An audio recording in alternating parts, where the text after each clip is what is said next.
L'info écho avec Capital. Il n'y aura pas de nouvelle baisse importante de l'impôt sur le revenu. En 2021, le Premier ministre Édouard Philippe a écarté l'idée dans un entretien au journal du dimanche. Si vous me demandez si l'on baissera à nouveau l'impôt sur le revenu de 10 ou même 5 milliards d'euros en 2020, je ne le crois pas, a assuré le chef du gouvernement. Pour lui, la priorité demeure la revalorisation du travail. Il souhaite ainsi que ceux qui travaillent aient un avantage réel sur les autres. Le gouvernement a prévu cette année une baisse de 5 milliards d'euros de l'impôt sur le revenu. Près de 17 millions de foyers fiscaux vont bénéficier d'un allègement automatique de leur impôt dès le 1er janvier 2020, avec un gain estimé à 300 euros. Le coup de gueule du jour est passé par l'Union française pour une médecine plus libre. Le syndicat a lancé une pétition pour demander d'autoriser les praticiens à facturer les patients qui ne viennent pas à leur consultation.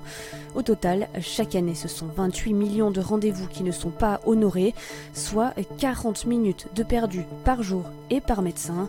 Face à ces lapins de plus en plus nombreux, les médecins ont déjà pris des mesures et certains blacklistent les patients qui ne viennent pas à leur rendez-vous sans prévenir. Des pays comme la Belgique ont de leur côté mis en place des frais administratifs si un patient manque son rendez-vous. Le chiffre du jour, 124. En octobre, le cycle de croissance de l'économie américaine est entré dans son 124e mois. C'est le cycle le plus long répertorié depuis 1854. Le précédent record datait de la période 1991-2001 avec une durée d'expansion de 120 mois. Une situation qui a permis à la bourse de New York d'atteindre des records. À Wall Street, le Dow Jones tutoie les sommets à 27 000 points alors qu'il évoluait il y a 10 ans autour de 9 000 points. Mais le miracle pourrait atteindre ses limites et les investisseurs sont de plus en plus nombreux à craindre une entrée en récession des États-Unis et ce, dès 2020. On vous explique tout sur capital.fr.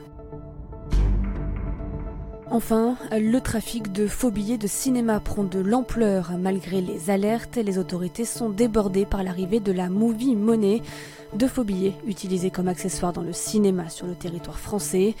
Plus de 20 000 coupures ont ainsi été saisies dans la zone euro depuis le début de l'année et 60% d'entre elles circulent en France.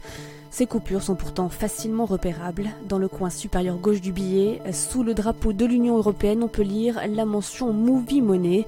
Elle remplace la signature du patron de la Banque centrale européenne, Mario Draghi. C'était l'info écho avec Capital.